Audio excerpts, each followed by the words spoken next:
उत्तराखंड सरकार ने 6 फरवरी को विधानसभा में समान नागरिक संहिता बिल पेश कर दिया है। चर्चा के बाद इसको पास कराने की प्रक्रिया शुरू होगी। तो चलिए जानते हैं कि यूसीसी यानी कि यूनिफॉर्म सिविल कोड क्या है।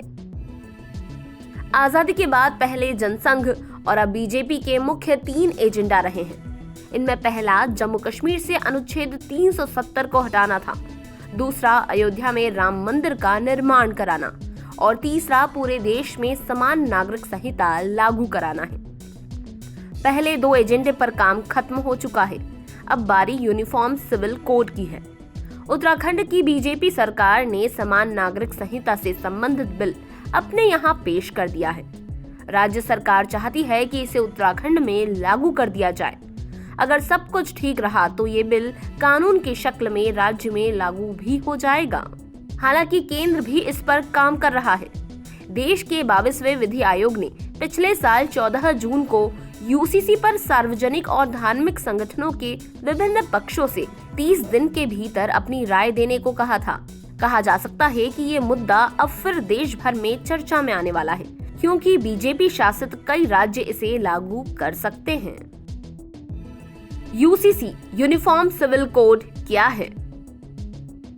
यूनिफॉर्म सिविल कोड का मतलब है कि हर धर्म, जाति, संप्रदाय, वर्ग के लिए पूरे देश में एक ही नियम हो। दूसरे शब्दों में कहे तो समान नागरिक संहिता का मतलब है कि पूरे देश के लिए एक समान कानून के साथ ही सभी धार्मिक समुदायों के लिए विवाह, तलाक, विरासत, गोद लेने के नियम एक ही होंगे। संविधान के अनुच्छेद 44 में सभी नागरिकों के लिए समान कानून लागू करने की बात कही गई है। अनुच्छेद 44 में क्या है?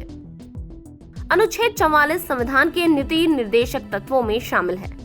इस अनुच्छेद का उद्देश्य संविधान की प्रस्तावना में धर्मनिरपेक्ष लोकतांत्रिक गणराज्य के सिद्धांत का पालन करना है।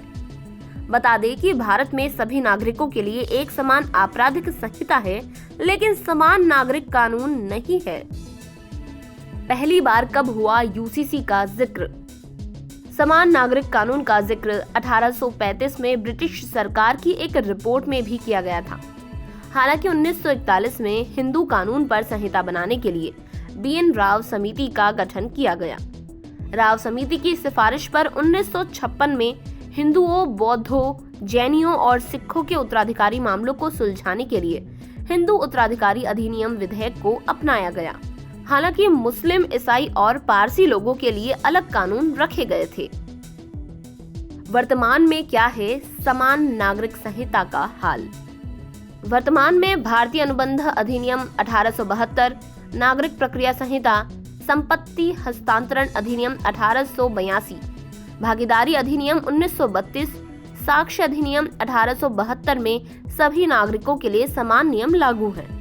वहीं धार्मिक मामलों में सभी के लिए कानून अलग है।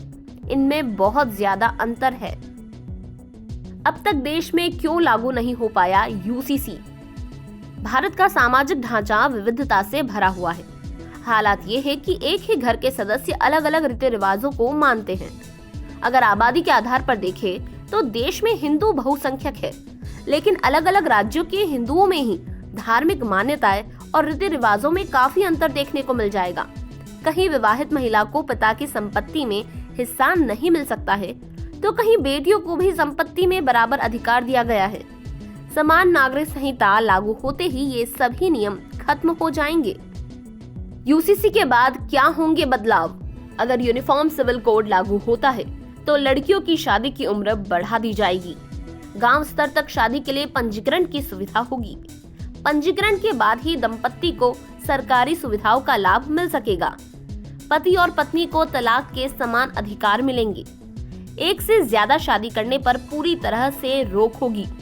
उत्तराधिकार में बेटा और बेटी को बराबर का हक होगा। इसके साथ ही पत्नी की मौत के बाद उसके अकेले माता पिता की देखभाल की जिम्मेदारी पति की होगी। वहीं मुस्लिम महिलाओं को बच्चे गोद लेने का अधिकार मिल जाएगा। उन्हें हलाला और इद्दत से पूरी तरह से छुटकारा मिल जाएगा। लिव इन रिलेशनशिप में रहने वाले सभी लोगों को डिक्लेरेशन देना पड़ेगा। पति और पत्नी में अनबन होने पर उनके बच्चे की कस्टडी दादा दादी या नाना नानी में से किसी को दी जाएगी। बच्चे के अनाथ होने पर अभिभावक बनने की प्रक्रिया आसान हो जाएगी। तो इस तरह यूसीसी लागू होने पर पूरे देश में देशवासियों के लिए एक समान कानून लागू होंगे। इस टॉपिक पर आपकी क्या राय है, हमें कमेंट सेक्शन में जरूर बताएं और ऐसी ही वीडियोस के लिए बने रहिए न्यूज़ 18 इंडिया ओरिजिनल्स के साथ।